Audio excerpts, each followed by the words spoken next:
Okay. Yes.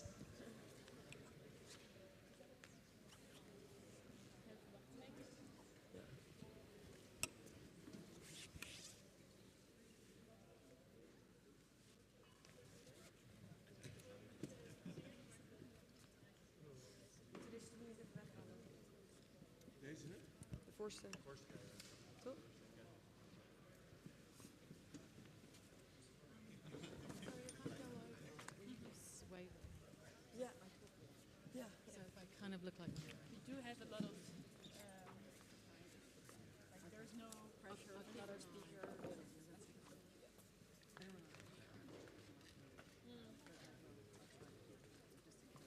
do like something that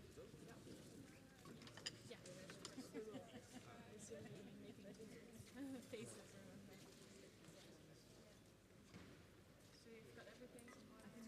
shall I stand up?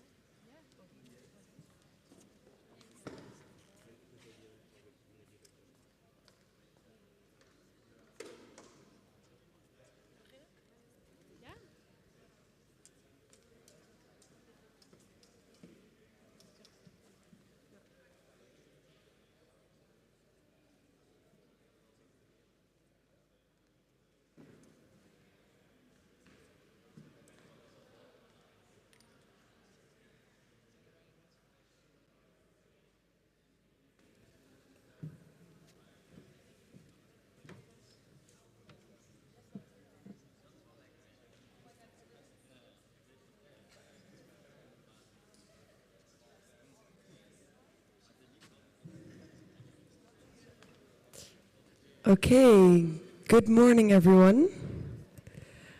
I hope you all had a good night's sleep and a fun night yesterday. Welcome to the first lecture of today, and this is going to be the last lecture before the design competition starts. I really want to welcome Igea Troiani, head of School of Architecture, of the London South Bank University. And we've invited her and are very glad that she is speaking here today to talk about the work-life balance in architecture. So this is more going to be a health lecture, and we believe it's very important to already have conversations about this during our studies. So she's going to explain some things about her book and also about the life of students and of architects. And I think it's really nice if everybody could write down some questions and we can have like a small panel discussion afterwards. So thank you for being here. Good luck and a warm welcome of applause. Thank you. Thank you very much, Floor, and thank you, Charlotte. And thank you, everybody else, for the kind invitation. Very lovely to meet you all. So yeah, my name's Igea Troiani. I'm head at London South Bank of Architecture and Planning. Can you hear me? Is that good? Yeah. Okay, so I am going to talk today about work that began in 2016, and it culminated in the book Work-Life Balance in Architecture. And the subheading of the book is called Playing the Game. And what I was trying to do was sort of examine the possibility of living a sustainable and satisfying long-term work life in and beyond architecture. So that was the kind of purpose of it. I framed the book around a kind of understanding of architecture's relationship with capitalism and production, but looking in particular at neoliberalism. So I'm in the UK, it's extremely neoliberal, and I'll talk more about that. And so you have to kind of bear with me because I think the British system of architectural education is under an enormous amount of stress itself because of that. And what comes from that is a kind of unhealthy work-life model that can carry from staff to students into students working in practice. So this lecture, it does have a global link because I think practice itself has some problems and different kinds of practices, not all of them. I wanted to put on the cover of the book a photograph of architects Well, because I think when you're an architect, you have a wider life. You know, the idea that it's just architecture is extremely devastating for me, to think that that's all we have. I think it's great to be passionate. I think it's terrific to be talented. I think it's marvelous to express your creativity in the production of the built environment. But, you know, you have a life. You have a life with your family, with your friends. And it's really important to kind of understand that that's a balanced space, that you don't have to give up the personal in order to develop your professional. So I wanted a photograph that would exemplify this. So I found this one, which was of Moshe Safdie with his daughter. And she gave it to me for nothing for the book, but she wrote this great review. It was heartwarming to see the photograph on the cover, which in many ways captures so much about my close relationship with my father. The topic of the book really hit home as the daughter of Moshe Safdie and the mother of 3 children. I spent much of my childhood immersed in architecture as a way of my father to spend time with me. Being married to an architect has made a whole life balance a constant challenge and a frequent subject in our lives. And I think that kind of overlapping between what's your work and your personal life is quite interesting as well. The other thing in another review was that a lot of the things I talk about we already know. I mean, we know where the problems are in the profession. I think I did have one very positive review, but at the end of it they said I wasn't really sure about how I was going to solve them all. And I thought, well, it wasn't on my shoulders. You know, this is a collaborative effort to look at where the flaws are in the profession, understanding where the opportunities are, but also trying to work collaboratively. And I'm very grateful that particularly younger generations of students really want to look at how to change the way we work. The work I've done over the years is about the social production of the architect, so I'm very interested in how you're socially produced, the way you work and live your life in the full duration. So I'm talking about, actually in the book I go from when you're born up to the end of your life, because I think it's that whole thing that you need to understand how you can perform as an architect with different degrees of pressure or not, but also within the economic context. So that economic platform is very important for me, about the pressure of making money, of working within tight economic constraints, the way offices work that way, and then where those pressures economically transform corporally into the body of the people working either at universities or in offices. Much of the work I build off is Peggy Deemer, and I'm very interested in the image of the architect, of what an architect looks like and how they behave and the way they work. And for me, that is infinite. I think, you know, it's open for opportunity as to the way you can work as a practitioner. So I'm going off the 3 sort of summaries that I think Flor sent me after we had a chat, which was framing the problem. I'm very good at framing the problem. I'm only partially good at coming up with some of the responses to this. So the lecture's in 3 parts. Now, the book itself, let me just go back to see if I can play this.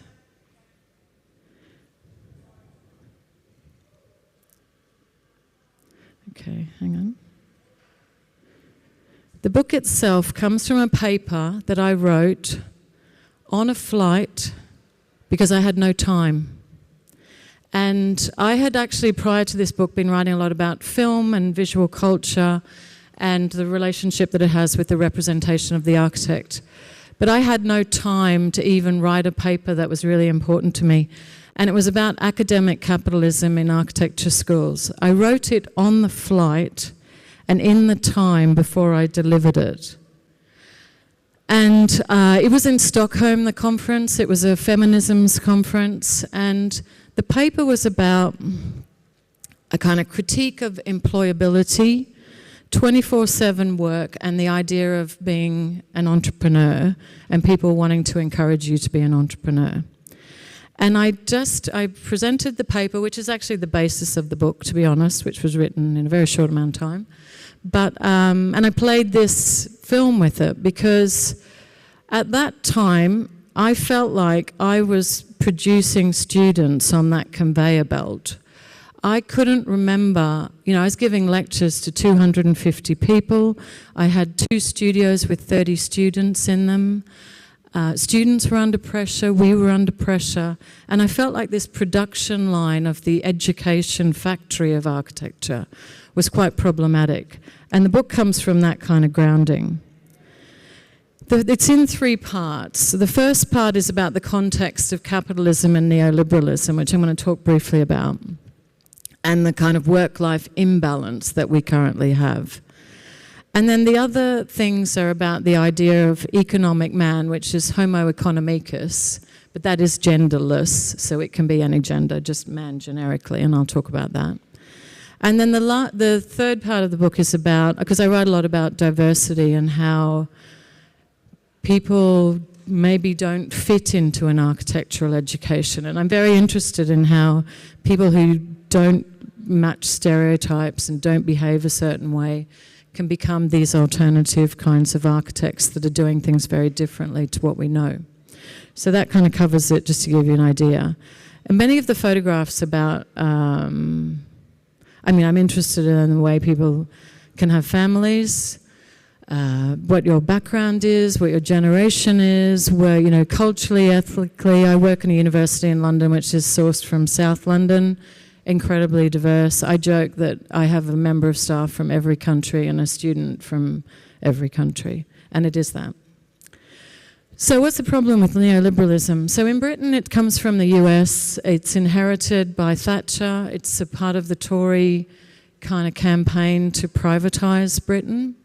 And it comes out of the idea of economic rationalisation. So if we think about what we're listening to Donald Trump talking about, efficiencies, this kind of discourse, it's a Milton Keynes philosophy that really generates itself there. And the idea of that is that you change the way economies work in your country so that they're not reliant on the welfare state. Now, here in the Netherlands, you don't have that situation, do you? 2,000 euros, Floor said, Floor, I think, mentioned that you pay. When I first went to the UK 20 years ago, students paid £1,650 a year. A home student now pays $9,250, and it will go up again. And so after an architecture degree of what is essentially 7 years, it ends up being about £100,000 once you've graduated, which was something that you only said US students who went to Ivy League universities carried with them. Now that's everyone. International students pay about 2.5 times that. And that's not if you go somewhere like LSE or if you take non-architectural schools. They can pay up to £40,000 a year. So it's really become this sort of massive economic gain. But what I think comes from, it's from Thatcher thinking that it's a really great idea for business to be transactional, that it's a game, that it's fun, between countries, to actually open up markets to marketisation.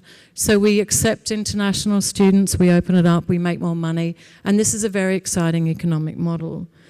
What it does in the UK is it strips out everything from welfare funding. So social housing immediately gets hit, which hits architects, and higher education gets hit. She also deregulates the profession so that the fees that you charge as an architect are no longer controlled by the institute. So it's free market economy, essentially, is what you're talking about. And this is meant to make us more vibrant and more excited, more exciting, about working. But actually it comes with enormous impacts. Now, in the education sector, from the 70s onwards in the UK, you're constantly having strikes by students that are saying, actually, we can't afford this kind of model. And they continue, the latest ones that we had in 2011 with the latest hikes. And these ones were ones from the 1960s in Bristol. So there is this kind of strong line of trying to understand where the welfare state supports people and what those avenues should be that the government is providing. Wendy Brown was, so she's the partner of Judith Butler, if you've ever read. She's a political philosopher and theorist, but she writes about neoliberalism and what the problem with it is.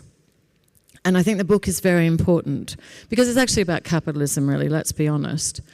And it's that it turns everybody into an economic man, and it's about the capital that you have in your body. So if you think about yourself as an architect, you have capital.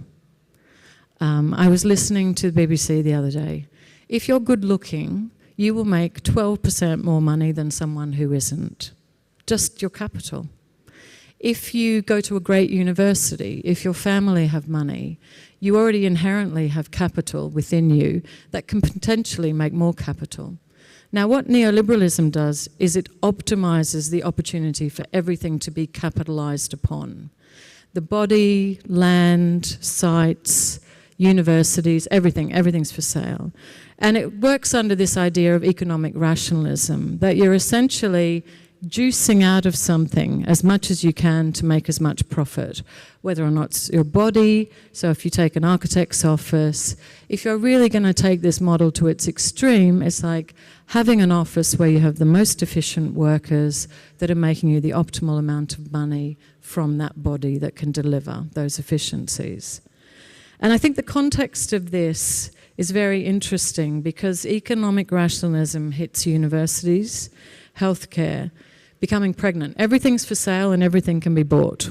The city, architecture, design, labour, and the designer themselves are commodified in the process, with the idea that you maximise return on investment through innovation. Now, this is where we get interesting because architects are designers and we're innovative thinkers, and so we can be creative about thinking about things to make money out of sites for clients, for instance. So we have a lot of capital. The idea of economic man is called Homo economicus. It's Michel Foucault's philosophy, which you probably have already read Foucault in your courses. But I take the kind of work that he does about the body of the economic man, and it's basically somebody who is highly employable, highly productive. They tend to be family free. And the reason why economic man in the model of neoliberal economies is because you can't have the time to devote to something else. So the optimal economic man, which as I said is genderless, means that every waking hour of your day is about your work to make economic gain. And when you're talking about work-life balance, where we're talking about work, family, lifestyle, it's very important to think about what the economic man is, or yourself, whether or not you represent Homo economicus. Are you efficient? At school, were you amazing at delivering things under enormous pressure? You know, how productive are you? And I'll talk a little bit more about that capacity for people to be more productive or not, depending on their physical strength. And by that I mean mental and physical. It's a combination of both. In the book I talk about how everybody starts architecture from a different, it's not a level playing field, like you start from a different position depending on what class you're from, what school you went to, who your parents are. There's a lot of literature in sociology about who your parents are, constructs your identity. And as an architect it can be very important. But also there's something called cumulative advantage, which is where if you have advantages, it builds more advantages. So for instance, your family might be very well off and have a lot of connections that when you're an architect, those friends of your family become your clients. So there's a kind of cumulative advantage factor. It also works in the reverse, that if you have disadvantage, it's very hard for you. Disadvantages create more disadvantages. So trying to kind of crack that advantage cycle is, I think, very important in your work life. You know, how do you break out of a situation which is class restrictive in order to make opportunities to work with the kind of architecture that you want to produce? So, for instance, I have a lot of black students who come from South London, Croydon, because people who were living in Notting Hill no longer can live in Notting Hill, so they digress to South London. Those students want to work on very different projects. Their families come from Nigeria, from Ghana. They have a particularly different kind of sense of what practice would be. So, you know, how does that impact on their future? Okay, second part of the book is about this kind of life, work-life balance starting from when you're born. And it comes from me having read that Frank Gehry, when he was born, his mother put his crib in a room that was surrounded by paintings of English cathedrals. And she would walk past his cot as a baby and say, "You are going to become an architect."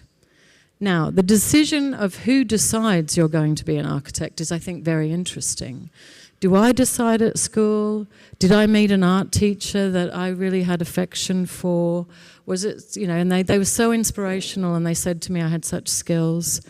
And so I'm very interested in that kind of building up of where you begin to start to think you're an architect, and then how you work as an architect, and which schools you go to set you up to do that, how early. Because the earlier you start something, the better you can be at thinking about it. Now, if your parents are architects, absolutely fantastic. So the picture on the left is a film series in England called 7 Up, which became a bigger movie, but it was about different classes and following them every 7 years. So I use it in my book as a kind of metaphor for architects through their life stages. The one next to it is a photograph of Alison Smithson, the British architect, with her husband Peter Smithson, who's on the left. They're at their summer house, which is where they lived it's sort of going down towards Devon. And they've got Raina Banham, who's come round for Sunday lunch. And then they've got 2 of their children. They had 3. The one on the bottom is Simon Smithson, who became an architect. He ended up working for a big British company for a long time. So within that space, you're already starting to become acculturated as an architect. Now, the second part of this is about architectural education, that changing dynamic within the universities. And I talk about competition, entrepreneurialism, the studio culture, and capital accumulation while you're at university, and then how that sets you up for your practice. And then I go into private practice, corporate architecture. I really have a go at that. I mean, I'm getting old now, I can say what I like. So I really dig into corporate practice, which I think is quite problematic in its very traditional form. And then I talk about creative architects who are entrepreneurs, or the archipreneur, and then the way in which we work, drawing, digital drawing, online work, how that relates to creativity and the metrics of architecture and our production. And then I end that part with, I don't want to be an architect anymore. Because a lot of people study architecture and they find it just too hard. They just find it hard. And that's actually very sad for me. I find that extremely sad, that somebody could be extraordinarily talented, but the profession itself provides so many pressures and challenges that you might not want to do it. But I think, they digress with architectural knowledge into other areas. And I think that's a good thing, that you might start studying architecture and then move sideways, which is what I call it, which a lot more people did. The first time a student of mine said that, I went home and I was so sad. I was like, have I done something wrong? But then I thought maybe it just is too hard. Some of this is getting too difficult. The social production of the architect is important for me because I've wanted for a long time to do mapping, a mapping exercise of who works for who and then what they become. And it comes really, there's been a lot of work done in art history, art historians, and I stumbled on some work done on the social production of art, and this was about Damien Hirst and who he met when he was young, and when he made friendships and how those friendships were things that he capitalized upon. And I actually think that's really interesting if I could just sit down and do that for every big architect and just have a look at where this happens. So the moment that Charles Saatchi meets Damien Hirst, I mean, they both got hair, but Charles Saatchi has a lot of hair. They're very young. They're in a completely non-formative phase, but those relationships become seminal because the more power people you have around you, the more potential you have to be successful because those networks can drive you. Now, in architecture, in art history, the mapping has happened in things like this, which is Alfred Barr's book on how styles generate in art. And I'd put this up in a lecture that I gave because I think it's very interesting. So on the right is an exhibition of cubism and abstract art. And on the left is the drawings of the people who are part of those movements. And they're all groups of friends. They studied together, they were in personal networks, but also work networks. In architecture, it transforms in, this is one example, Charles Jenks's diagrams, where because Jenks was actually inspired by Barr's drawings, so he takes from art history. But he's trying to map in that, what are the architectural styles, and within that are layers of people who are the networks that create those new styles of architecture that people will then become famous for. On the right is the one that I think is quite interesting, Alejandro Zaropolo and Guillermo Fernandez Abascal's document, which I think it's a political compass. And this is a really lovely diagram of what kind of architect you can be.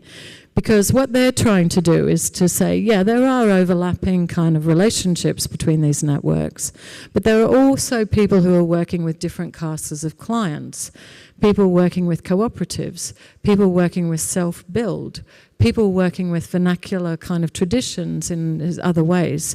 And their diagrams trying to map all those different modes of practice, which I think is quite different, where people are trying to break out and expand beyond the lineages within this master pupil chain. And the master pupil chain in architecture is fundamental to the way that your happiness can either go well or not. I think it's very, very key. Now, I have an argument that students are not an empty vessel, and nor are they a vessel to be emptied. That's how I see it. You come into this, you come in because of whatever set of reasons. You have in you something which is fantastic, it's energetic, it's lovely, you know. The job of an architectural education is to expand that, is for you to make the most of that, not for you to be transformed into something else. So, studio culture works very well if you are in a studio where the ethos of those tutors, those studio leaders, are your belief system. So if I go into a studio which is about digital fabrication and modularity, and actually I'm very interested in that, that's brilliant. But if I'm being forced into something that I don't want to be, this is when people have crises, is where there isn't a kind of affinity of a belief system about the kind of architecture, which then puts them under pressure because they're always criticized, they're always seen as needing to redo everything, rethink themselves, you know, lose everything that you were thinking of to start afresh. And so I think this space is actually a really crucial space, and how to kind of review that. So you will have famous architects who create other famous architects. So there's a great article called Baby Rems. So who were Rem Koolhaas's babies? So if you take Bjarke Ingels, he's a great baby Rem, you know. People make other famous architects because you are. But also you could be taught by somebody who isn't famous, but actually they're amazing in business, and then you might grow from that. You might become a kind of very business-centered practice from that connection. And it's very interesting to look at where those chains happen and where people feel they have an opportunity to maximize who they are and to develop, and then where they become restricted and unable to develop themselves. A big problem for me is the all-nighter culture, and there's something very weird in it. I don't know. I mean, I stumbled on an article that described the student. So, for instance, I'd still walk around the studios and I'll say to somebody, oh, how was your review? How was your review? And they'll say to me, oh, it went really badly, but I was really happy because I was criticized so much that I know what's wrong that I need to fix. And I was thinking, well, that's not good, is it? I mean, you kind of want it... You know, there's something sadomasochist in it, in that I know that I'm so bad but I enjoy the pain. You know, people will say that to you, and you think, no, that's not great. This isn't great. And I think also this kind of just keep working. You know, work night and day, and get used to working night and day. And if I teach you to work night and day now, then you'll be great when you go into practice because you can work night and day, you know. So I think questioning that, the normalization of that, which is what the aim of this is. So I want to kind of congratulate you for saying to people, stop working on the competition, come to drinks, have a sleep. You need to start thinking like that for your long-term well-being, because your body cannot last doing this forever. And you can still be an amazing architect by paying attention to that now and changing your habits of how you work so that you don't support long-hour culture working when you leave. And sorry, that book about exhaustion is a big one. I wrote a lot about exhaustion and burnout. I've never actually had it yet. There have been moments where I thought I could have, but somehow I'm so gristly I just keep going. Now the thing here is, which is problematic because that's an example of what it is, but here I'm trying to put up the issue of time, never having any time, how much time you have to deliver what you need to do, and then the time of production around sleep and rest and those sorts of things. So that's actually the space that I'd really like you to think about for all of your life, not just today. Part 2 of this, healthy work during architectural studies. I'm going to go backwards a little bit. This talks about where you work from home, anywhere, because I think where you work is very interesting, because that could be, that flexibility might allow you to be a different kind of architect, different kind of education. Remote work, how does that affect you? Does that give you more freedom or less freedom to control your work? And then the other thing I talk about is no sleep, no time, that thing that I just mentioned. And there I'm talking about the body. How much can a body take? You know, when do you crack? When do you cry? When are you about to cry? You're not allowed to cry. You know, are you that exhausted that you don't even know that you're about to cry? That kind of stuff, I really think that needs interrogation. And then the last part of it is my sort of very bad attempt to try and come up with a way to address this. Now, I use Zaha Hadid as an example in my work because when I first moved to England, because I'm from Australia originally, 20 years ago I moved to England, and on a Saturday morning, I read in The Guardian, someone asked Zaha Hadid, what would your advice be to women architects? And she said, if you want to become famous, don't have a family. And I said to my husband, well, she's got no right saying that, has she? Who's to tell me if I want to have a baby? If I want to have 10 babies, I'm going to have 10 babies. If I want to have no babies, I'll have no babies. I'm not going to be dictated into an idea of what the profession is, right? Nobody walks around and told Louis Kahn he should have 3 wives, 2 mistresses and 5 children. You know, it's just, you need to kind of keep your limits on what this professional is. And I remember thinking, I don't get this. Would a doctor stand up and tell everyone how to be a doctor? No. What is this coming from? So anyway, I started to delve into her work. She was still alive then. I was doing this work while she's still alive. I'm teaching with all of her friends. I know her, people I've worked for are working for her. Anyway, I find this apartment. So she didn't live in many places. This is an apartment she designed in Clerkenwell, which is where you work and how you live. Okay, this is what I'm going into somebody's domestic space. I want to know what an architect's home looks like. And this is her home. For 2 years, she lives in Clerkenwell in an apartment in an adjacent building to the office that they have. So it's right next door. So her home is that she can just walk next door and go into 450 people producing buildings all around the world. And this is what it looks like. It's blindingly white. There's no sign of life in it. So people go and interview her and they say, I can't see a book, I can't see music. She has no kitchen.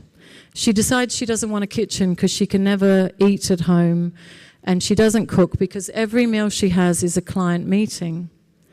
Everything in the apartment is designed by her. So all the furniture, I mean, there are parts of Maxi, there are projects. The bed is one that she designs for a hotel in South America. This is her AA painting. It's an actual painting, but then the digital paintings, because she hasn't got enough time to paint anymore, so they have people in the office who paint in her style, so they will produce projects in the style of Zaha Hadid's paintings. And then, so that's the dining table. Nobody ever sits in it, nothing cooked there, but it's the thing that she designed for the Italian furniture company. And I think it's quite interesting, right? You know, the bag that she designs for Prada that she never carries around is on a display. So it's more like a showroom, isn't it? And I become quite interested in the fact that she chooses not to get married. She says she doesn't want to have children, and it's a personal choice. When she becomes digital, it just explodes. The office grows, she becomes famous, she really kicks off. She's got so many projects, she's teaching around the world. She's flying to a different country every second day. She starts to get sick. She starts to say in interviews, I'm flying so much, there's something in the air in the plane. It's causing my chest to be funny and I can't, work out what it is. And that's going on for 3 years. She's starting to get bronchial problems, but she's not slowing down. And someone says to her, what do you do for rest in an interview?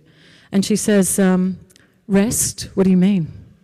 She said, I haven't got any time to think about rest. She said, I've got so many projects. I teach in so many universities. I just don't have the opportunity to have that liberty, and I don't need it. But in the end, she dies young because that chest infection on the plane is the thing that gets her. She ends up dying of a bronchial infection, but that's apparent for 3 years before she actually passed away. So that kind of like devotion to work, she's an extreme example. She's an extreme example. And I think it's very interesting to think about that because people will say, what an amazing architect. And yes, she was. I don't dispute that. What an amazing woman architect. What an amazing practitioner. But actually what she sacrificed in order to do you may have a battery. No, is that okay? Okay, fantastic. Okay, so I go back to when she's a student because I'm interested in that.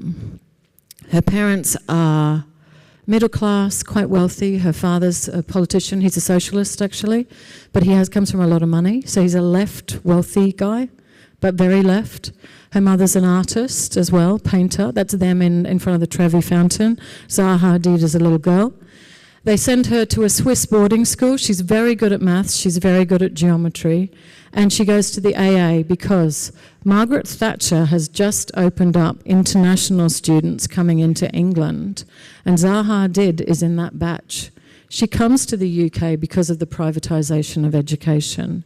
And she studies at the AA, becomes a real favourite of Alvin Boyarsky, and is taught by Rem Koolhaas, who is her capital. Her and Ilya Zangelis, early OMA down the bottom, not a real photo, a collage. They become the people that have capital that she carries, and obviously the interest in the Russian constructivists it becomes a kind of thread through the teaching. When she's at the AA, she makes all of her own clothes. She's always making her clothes as a student.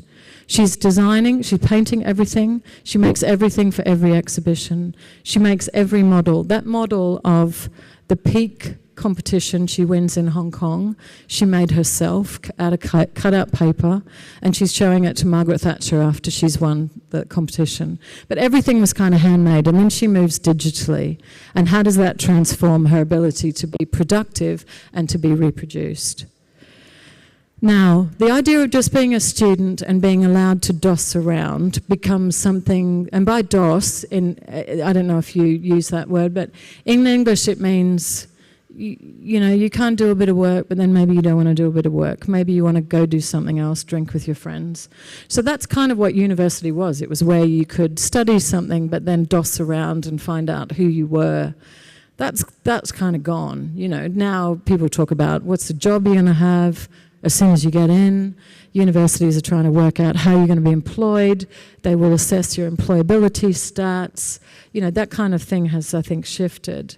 And if we go back even earlier to the Beaux-Arts, to the way in which you worked and the way in which you were allowed to slowly understand things, that almost seems, in England, that's like, it's almost like unbelievable that was something that you could do.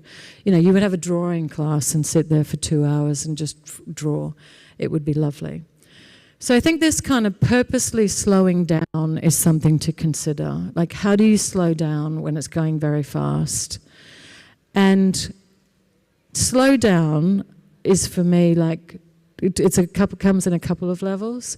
One is your productivity of sitting behind a screen and just working and banging out stuff very quickly, to then shifting to a different media to slow down. Okay, question mark, is that a way to do it? Then I talk about other things, how you can slow down around your sort of normal life. But here I'm going to bring up some projects where I was forcibly, so I've refused to teach a studio after a while. I just let students pick a tutor who there's their work they were interested in, and then they could teach them. I just decided that it would be better if someone had empathy for the student, because then the student could really develop, because you were working with someone who, kind of wanted them to do well and accepted what they liked and wanted to expand on that. So anyway, I did this one-to-one thing because the University of Oxford does it. And I think, well, that's where you get the best out of somebody, isn't it? You're talking to them, you're helping them. I don't need a million hours in the studio, and I don't need I just need some kind of attention. And then I cross with other tutors as well for reviews and so forth. But anyway, this was just, I'm going to quickly go through it because I go on. Some students that I was teaching in a master's course, and this one, he was interested in Piranesi, and he did a design project which was in Rome, so I forced him to go to Rome to sit in the Colosseum, which was the site. We found somebody who had an apartment overlooking the Colosseum. He basically spent 2 weeks on site, understanding Piranesi and understanding the drawings, and I got him to produce etchings in the manner in which Piranesi had produced etchings. Now that's extremely slow to ask a student to produce an etching. And all of his project was designed through etchings. The sections, the plans, everything. He loved that project. He loved what he learnt about Piranesi, and he loved about something that he'd been very good at. He brought etchings to his interview, and it's like, I don't know, this isn't a sustainable way of running a business, but can he keep doing it? And where can it exist? And how can it be the slowing of thinking? Because it's also a thinking space. Students who paint. This was a student from Liverpool.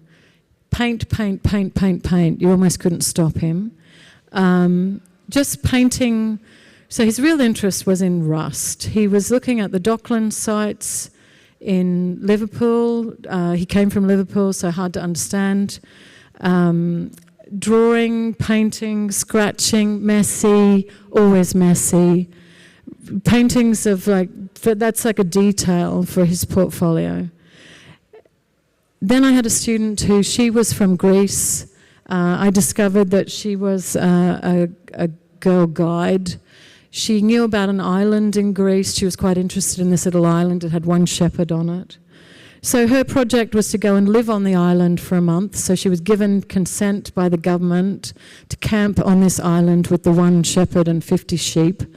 In order to understand, she was interested in geology and earth, and she was doing a research centre, which was a geology research centre, and she then combined the drawings with geological strata drawings, which I thought was quite interesting.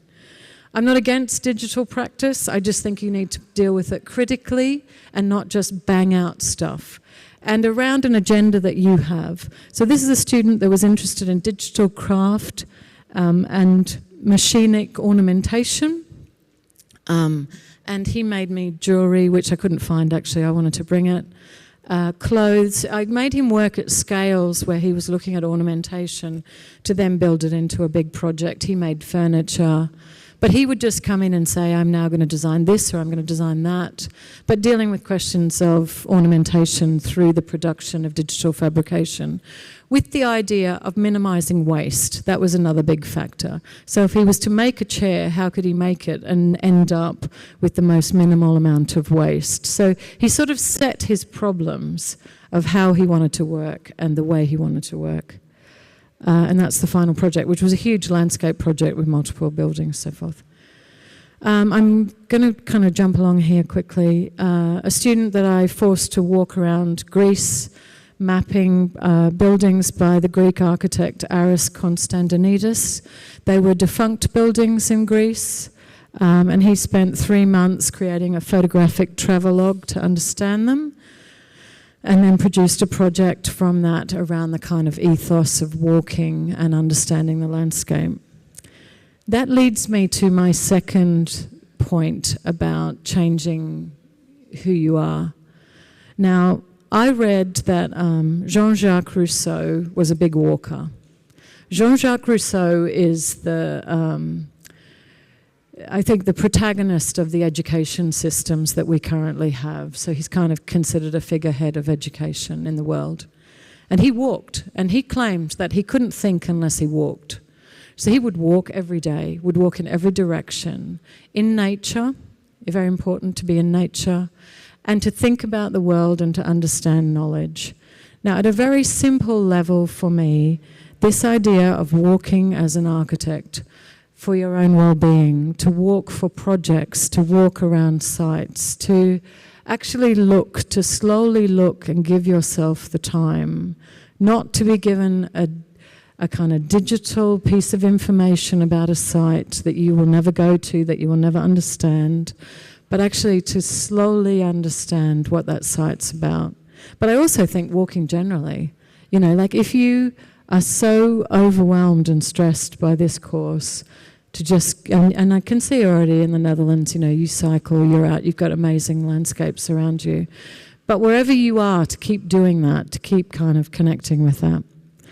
This was a project which was about filmmaking, and a student that I just interviewed about that. But the reason why I put this in, and the other thing is just like slow drawing, just allow yourself to have slow drawing, is because sometimes when people don't want to be architects, they become other amazing things. And it goes on and on. Tom Ford studied architecture, didn't want to be an architect, went into fashion. I put in Patrick Keeler. Patrick Keeler studied architecture at UCL, hated it, became an amazing filmmaker in London. There's like endless lists of people who take architectural knowledge and then they use that in a certain way that they can then advance another discipline. And I think that's fine. If you at some point wake up one day and say it's too hard, it's absolutely fine to take what you learnt and move it another way. If you decide to keep going because you feel that you're an architect, then some of these other things I'm talking about would be things I would recommend you consider thinking about all the time so that you have a long, sustainable life in the profession. So the part 3 is healthy practice, and it's shorter, but this is it after graduation. The first thing I'm going to say, and this is another photograph which I actually wanted to put in the book but I couldn't get. And this is Aino Alto, so Alto's wife with their children. I just think it's great to have photographs of people being normal. I think it's actually extremely helpful. They're hard to find, really, really hard to find any photographs of somebody's life just showing that you have another life.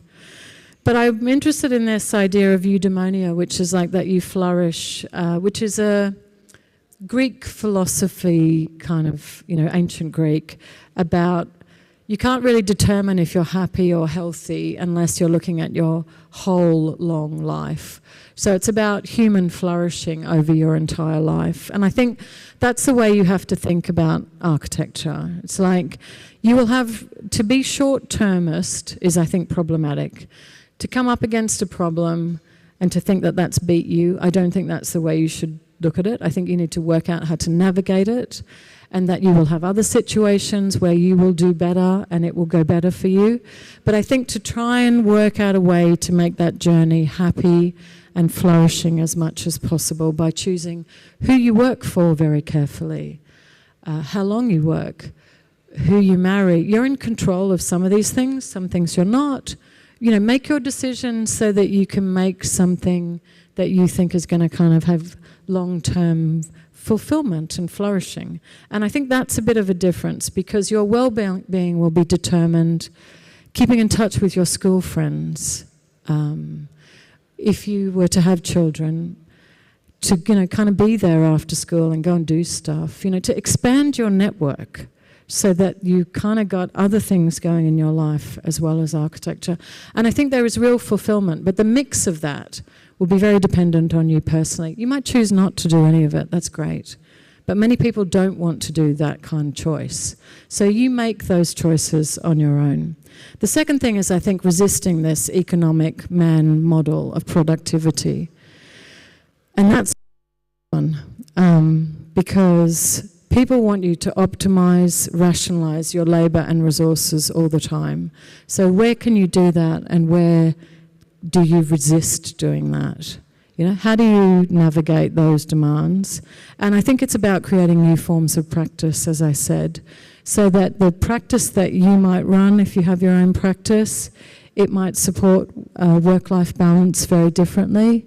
The model that you can have, you know, a lot of practices have lunch together. They're very flexible with the way people work. You know, it's kind of like, how do you want to work? Who do you want to work for? Do you want to work for the client that's pressurizing you? You know, what is that matrix of your own practice? And I think resisting that requirement to be perpetually efficient. I think perpetual efficiency is problematic because everything comes with a kind of balance. So thinking about where you could be non-efficient is actually fine. And I argue that when students are working in the studio, sitting in front of their screen for 10 hours, that is completely inefficient. Just stop, get up, walk, have a coffee, go see a film, break. You will be kind of thinking like Rousseau in the background, maybe about your project. But maybe it'll make more sense once you feel refreshed, you know? So that kind of like really actively, I know people say time it so that every 20 minutes you have a break, but you know, you don't do that after school. So then I think trying to think, how can I kind of stop, have some reflection time, some rest time, how can that work for me? Within architectural education, I've been working on revising the curriculum to kind of abandon the studio system in its traditional sense. I think the studio competition is problematic. I think the overwork is problematic. So I think that's an area that we could move towards. And I think questions of role models is interesting. Frank Lloyd Wright modelled on Howard Rourke. So Frank Lloyd Wright and his mentor, Louis Sullivan, who was so unhappy, died a drunk living in a hotel that Frank Lloyd Wright paid for. Amazing architect, but actually tragic life, absolutely tragic. And, you know, I went to Denise Scott Brown and I said to her, I can't find photographs of architects with their family. She's now very old. I said, can you give me a photograph of you and Robert Venturi with your son, Jim? And she said, yeah, you can have this one. And I'm kind of thinking, okay, are they a different kind of role model for understanding that you could be a couple? I mean, the interesting thing is every single thing in that dining room is about architects. So even their house is obsessed with that. But, you know, the way in which that nurtures and the development of them and their family kind of comes together. But I'm talking about healthy role models. Now, they might not be somebody's star. It might be some tutor that you have that is always there to guide and help you and give you advice. But I think that that's an important thing to think about. And I'm winding up. I've only got a few more slides. All of this happens around a sustainable world, and I think an ecological balance in your body is about an ecological balance beyond that. So the questions of growth, which economics are about, you know, a bigger architecture school, a bigger practice, more projects, more money, I think that has its limits.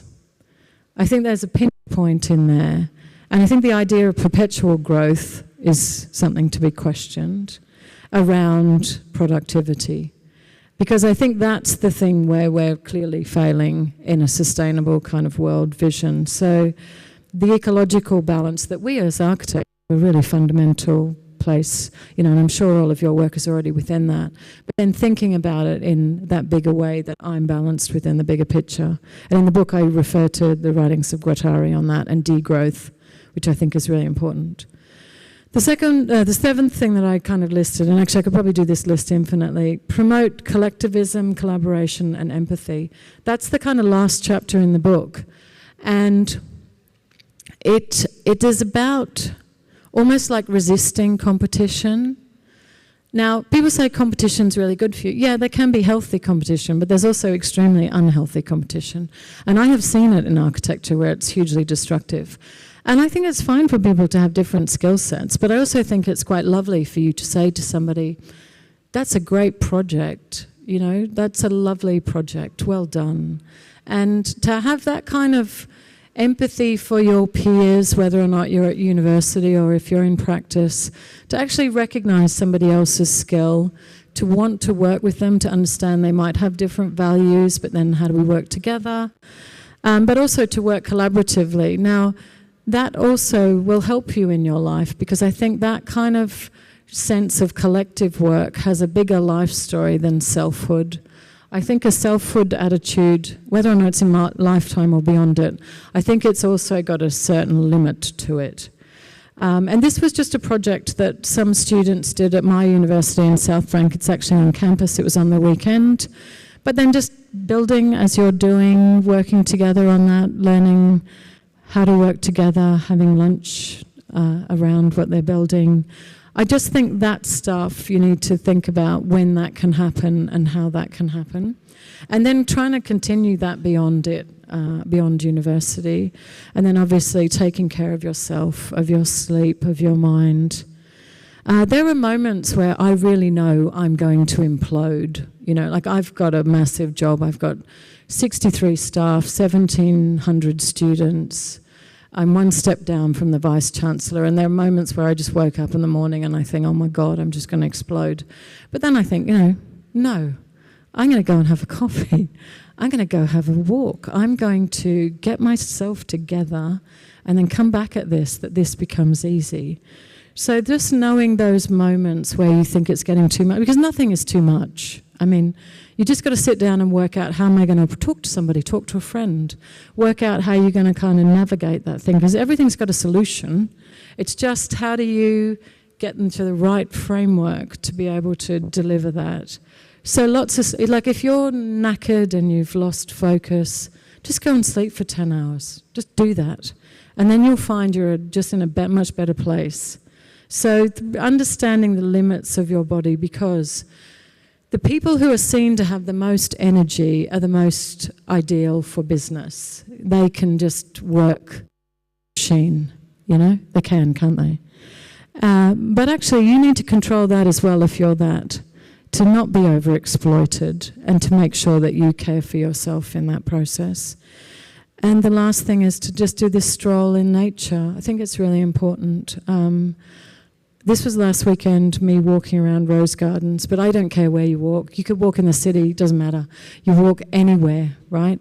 And look, see that it's a bigger world than your little world of architecture, and then you'll be able to come back into architecture with a freshness and a vigor that will really do you justice to be the person you are.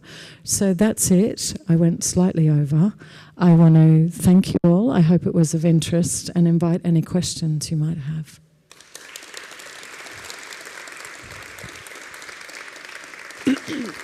Thank you so much. That's okay. It was really inspiring and interesting. Absolutely. Does anybody have a question? So I'm going to come down. Thank you so much for an amazing presentation. I'm very curious about this topic coming from America and how education there is extremely expensive. And in the end, I think that there is a huge creation of a monotonous workforce. My bachelor's university, they prided themselves on weeding students out early. And whether that was through over workload or even the money you put into it, like model making or other students having to work and stuff like that. They were really proud of the idea that, like 60% of the students made it through. And I'm curious how you think about this, or if you've seen this in your university, and the idea that if you make it through, like, okay, that's amazing, but what about the 40% of the people that you weeded out that would have brought a whole new perspective or ideas? Yeah. So I've worked at quite elite universities where people, what they're wearing is more expensive than what one of the tutors would be paid, you know. So I've done that. I've been at those places, and I'm actually from a working class background. I worked when I did my master's, and I kind of got through that system, and I have a slightly different perspective on architecture. I did incredibly well. I was very lucky. I did well. I never really had any obstacles at uni. But I think that we work for a very different range of people. And so it's very important we produce a very different range of architects who can connect with those people. So I'm totally for quality, don't get me wrong. I want everyone to get through and be a quality architect. But you need to support people who might not be having the same perspective, who might not get it, who might not have those skill sets. And I think some of it is about this one-to-one support, to offering additional classes, and to also be bothered to care to get them through. And I now work with people who come from extremely tough schools in London. They are nuts. Like, I mean, if I wasn't from a working class background, I wouldn't be able to cope with it. They'll do things like, I buy digital monitors for £10,000 and they're playing around in the studio and they'll just smash 2 of them. It's crazy. It's like crazy stuff.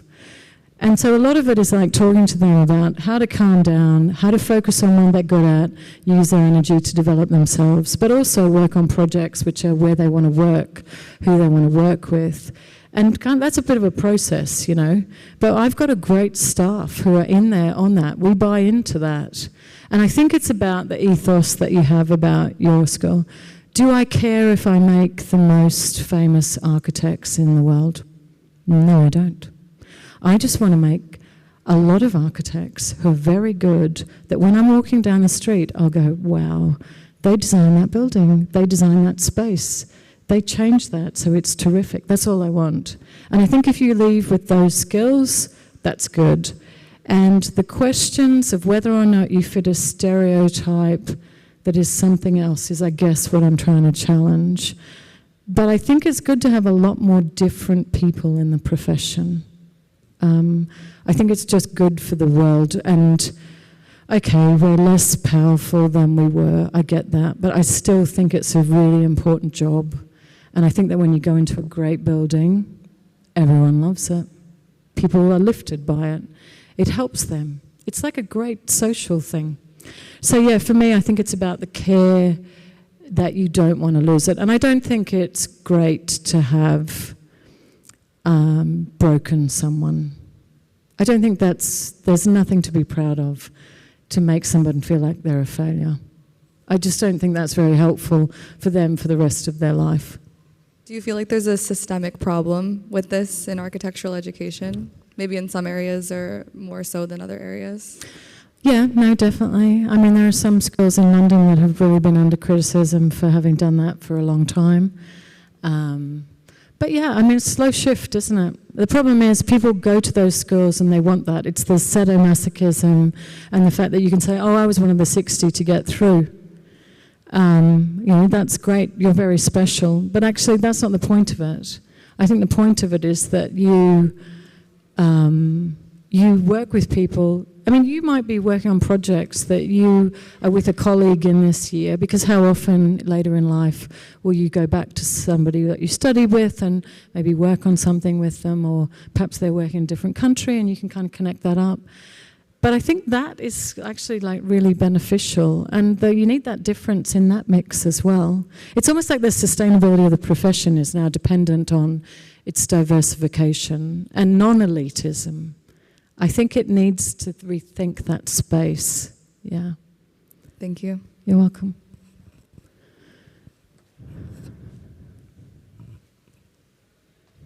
Yes.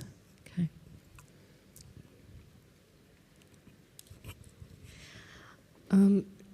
Hello. Thank you so much for this lecture. It was actually something that I'm pretty sure that many of us are very often thinking about. And yeah, I found the story of Zaha Hadid especially interesting in that sense. And actually, I found it a very sad story, especially with the kitchen. And oh, if you want to be famous woman architect, then don't have family. So I think that's something I was also recently thinking about a lot, that while there is in general the disbalance and this unhealthy work attitude in architecture in many places, how to also balance it, for instance, as a woman architect, that you know that you're already in this system, but then also you need to think about having a family, and then you have ambitions. Then how do you find your way around it in this system? Because it feels like it's something incredibly difficult to balance, almost as if you just need to make a choice. No, I think it's for anyone who wants to have a family. It's not just women. I think men struggle with the same kind of sharing of how to do all of it at the same time. I think, well, I just at Westminster, because I was doing this review of the masters that I was talking about, I had a student come to me and she said, I want to have children. When should I have children? And I said to her, whenever you want. Have it just, you want to have 10 children, have 10 children. If you want to have a baby now and you feel like financially you've got the support mechanisms, do it now, you know. You're never going to be able to do the things in your life. If you have a burning desire to do something, you should do it when you feel you're in a situation that you're able to do it. But you just have to make sure that you have those structures around you that can give you the support to help you with care and so forth to balance that. And that's not an individual event as well. When I talk about collaboration in practice, I also think you need collaboration in your wider personal life, you know, because that's going to help you do the balancing across those different things. I think the key thing is whoever you work for, regardless of your gender, you need to make sure that that person understands and is open-minded enough that they could support you during that process. But I stopped working as a practicing architect. I never thought I was going to become an academic. I just honestly, I didn't. I was working for an architect and I said, I'm about to have my first child. And he said to me, well, you can come back in 6 weeks. And he said, I need you back because I was a senior architect. I was actually working on universities. And I said to him, I can't come back. I want to, you know. And he said, no, you have to come back or you have to leave. And I said to him, that's a no-brainer. I'm not having a baby and then coming back to work in 6 weeks. I may as well not have had a baby, you know. So I said, well, that's fine. And I started teaching around that and started my own practice. And it kind of was hard to keep going. And then I just got more into academia, which was just by accident. But I think you need to have favourable environments. And people are much more favourable now to understanding all of those challenges because sometimes they would have had them themselves. And so I think you also just need to hang in there, and this is my point about the long life picture, is that, yeah, you'll have horrible stories. I've got so many horrible stories. I could go on for another day. You will have those in architecture, but actually you need to find the good ones and find a way to keep creating the good platforms that enable you to be who you want. So that does take a bit of decision making, and I think where you start to work when you're an architect sets a picture in your CV of what you're prepared to accept. So if you start working a certain way, people will look at that and go, oh, they've done that, they'll do that again, they'll work on that again. And so you kind of have to be very careful about where you're directing yourself, because it may be for this kind of office, but not you're 100% sure because that's where you want to go. But I think that those decisions are really important decisions. Yeah, but no, I mean, nobody else tells a lawyer how to have a family, and you know, I mean, I don't know, I just think it's a nuts profession. It's just crazy how it's framed. Thank you. You're welcome. Yeah, so. There's a question over there. Yeah, thank you so much for the thought-provoking presentation. So I've been reading this book called The Monsters, where it talks about the art and the artist. And since during the lecture I was just thinking, as an academician, you spoke about Zaha Hadid, you spoke about Louis Kahn and their history. As an academician, I'm just curious to know about your opinion on, would you advocate for the art or the artist? The art or the art? Would you advocate for the art or the artist? Right. I'm not sure what you mean. I don't understand. Sorry. Am I looking for the artistry in a person or in... Like in the book, it talks about Picasso's paintings, so that's his art, and it talks about his history. It's like what kind of person he was, which you kind of mentioned about Louis Kahn, and he had his Oh, yes, history. So okay. how would you? Oh, okay, I understand what you mean. I'm Yeah. sorry. So like the biography. Oh, okay. I think the biography is absolutely fundamental. I think it's really, that's why I'm so interested in it. And I recently gave a talk on the biography of your life and the decisions that are made for you or you make at different stages. There's no architect that doesn't have the coincidental meeting with someone else very famous who gives them an opportunity. So I think there is obviously extraordinary artistry that people have, but I also think it's within the context of powerful social networks that enable those people. And they, what part of your arc do you meet those or have those? Is it your biological family or your architectural families? Where are those opportunities? I think it's a combination, but I would actually put the artistry at a lesser space than the arc. Yeah.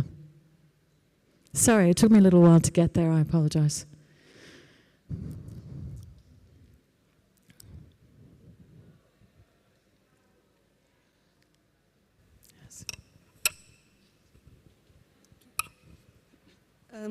Thank you for the talk. I was just kind of wondering, in the kind of last point that you were making about healthy practice beyond university and like in a more professional setting, kind of resisting this like perpetual productivity kind of cycle.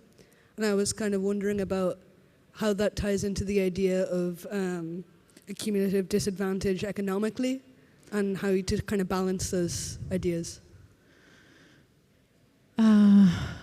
Okay, so I don't think it matters.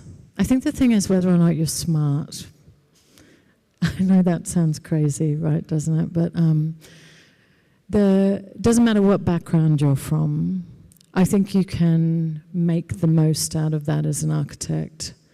And I think you can work out that kind of practice that you want. And maybe it doesn't fit some of the other models that are well known. But then my point about having your own private practice is that it allows you the space to design it yourself. But also you can make more, you can make the money that's your money. You're cutting out being the person at the bottom of the production chain, which is, I met somebody in one of the big London practices. He came to give a lecture at the university I was at. And I had to drive him down to the train station. He was quite a young man at the time. I was probably about maybe late 40s. He would have been 30. Anyway, so he gave a great lecture. And I said to him, what are you doing over the summer? And he said, I don't have holidays. And I was like, come on. Yeah, you do. What, like a weekend? I'm kind of thinking. And he said, no, I've not had a holiday for 10 years. Like I said, what, not a day? Not a day. And I said to him, why have you done that? And he said, well, if I don't do that, then I won't be in line to be a director. So I have to do that. Now, some people maybe want to do that. He's no longer there. He didn't become a director and he's no longer there. But I think, unless you kind of challenge that model and you don't buy into that thing, you will be like that. You could be like that, And is that a great life? I mean, in the car, he's talking to me about how to change his life. I'm thinking he's just a guest lecturer. I'm feeling quite sort of underskilled to be able to help this man, And I said to him, I just think you should have a holiday. Take a holiday. Do that right now. Like, go somewhere for the summer and do that sort of thing. But my point about your own practice is you can construct that domain, whereas if you're in another one and you're waiting for the pecking order to go up and you're having to compete with each other and to be the most productive and to be the yes person, that puts you in a very unpowerful position.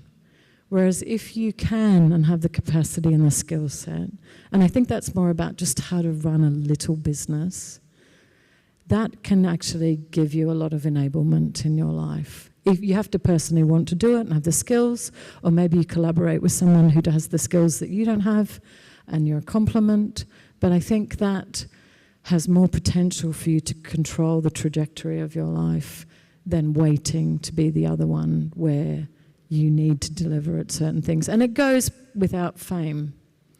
Let's admit it, this thing that I'm talking about, if you become famous, it will be because that little practice that you have does something so extraordinary, and then you would want that. But you're not going to get the fame carried through the capital of having worked for, and this is how it works in London, people will work for Foster, they'll almost die, then they'll move and go and work to Zaha Hadid, almost die, and then they'll go and work for Grimshaw and almost die, and then they'll say, I've been through that, I carry that capital, and they'll talk about the project that they did for each one of them, or projects, and then they'll start their own practice, and by then they're about 50. But somehow they've carried all of that capital, clients, and they've chosen that as the pathway. Now, not many people can do that. Basically people burn out after 3 years, and that's when they say, well, maybe I shouldn't have studied architecture, and I think, that's not really great, is it? Because that's just one bad example. But my point there is that you kind of have sacrifices if you pick one model or the other, They come with advantages and disadvantages. Thank you. That's okay. Maybe one last question. I find it very nice to see, of course, we all want to change the system and make it better, but so I'm also now starting in the job market. I'm finding a job and I land in an office. I'm happy that I even get a job, because also job market is quite hard, I have the feeling, at the moment. And we discuss it also in our university a lot, because it's a dual study, so you're obliged to work next to your studies. And I find it sometimes so weird, this discrepancy about the ideal model that, of course, you should be working maybe from 9 to 5, or have free evenings or free weekends, and then also a good payment.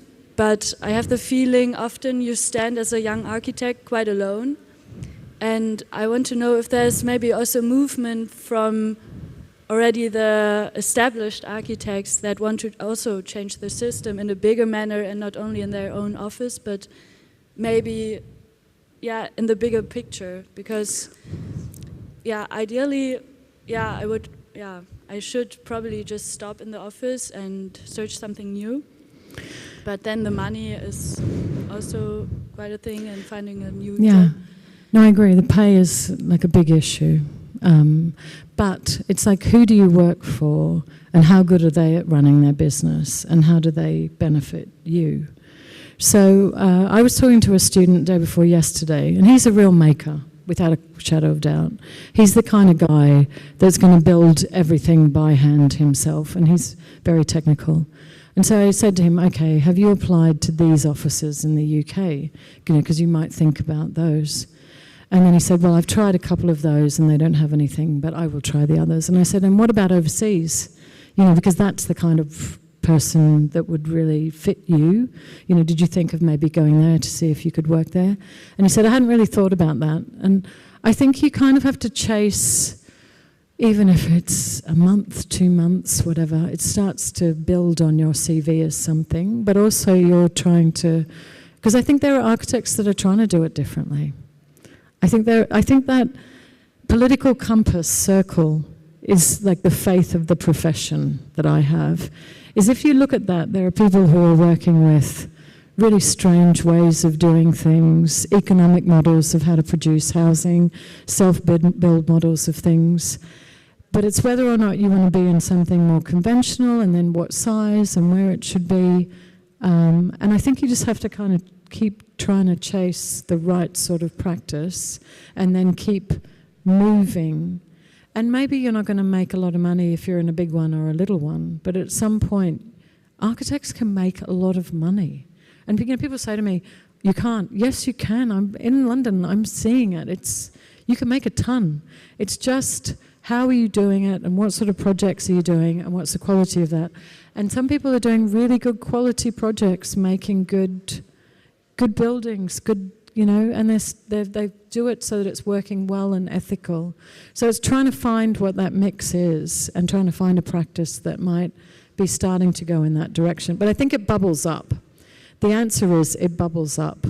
It's not like a magical thing. It will come out of more and more of those sorts of practices, becoming more present, winning more prizes, getting more recognition, and actually starting to dismantle that other structure that's been pervasive.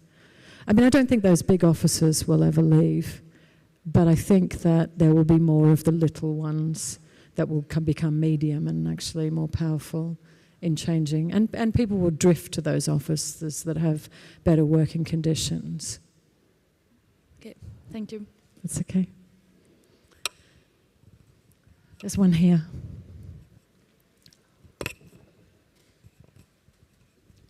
Yeah, thank you for the lecture.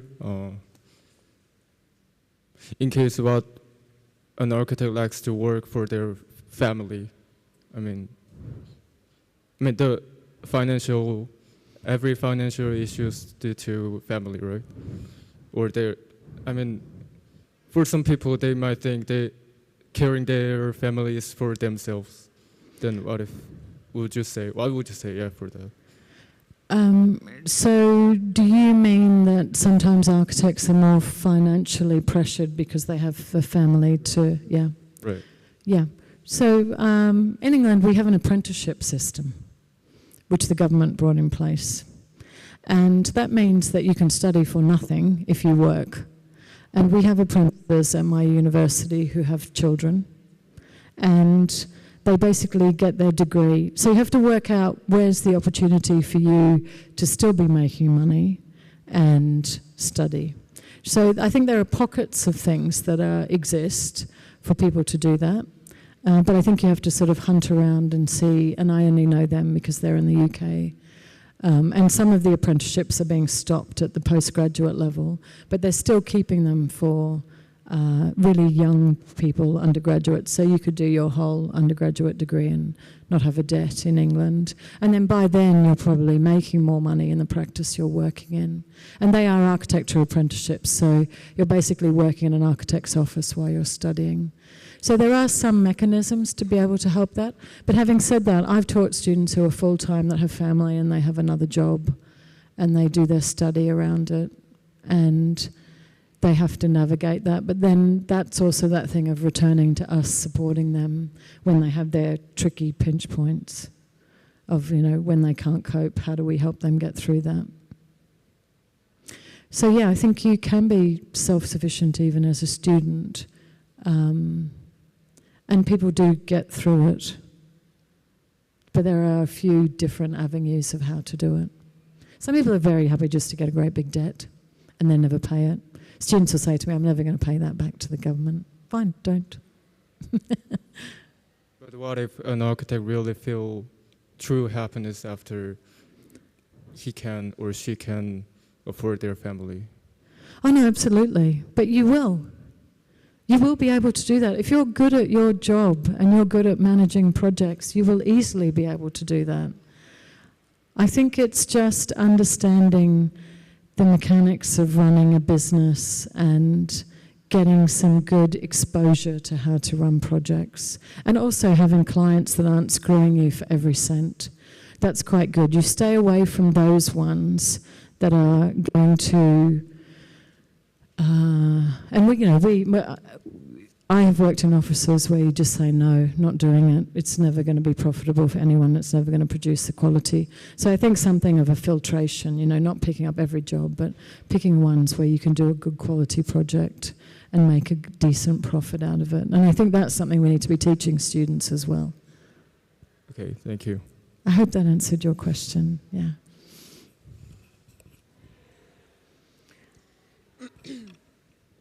No more questions? Okay, thank you so much. Oh, you're welcome. I think it was really inspiring, and I saw a lot of people write things down and some good questions. And I think if we all keep this in mind when we go into our architecture practice, we can make sure, also the answer to your question, that there are going to be more companies who work that way. So yeah, I hope everybody takes this with them. I want to thank you once again, and one more applause. Thank you. Thank you very much. Thank you very much. Thanks for your help. Yes. We now have a break until 1 when the design competition starts, but try to be here 1:45 so we can do the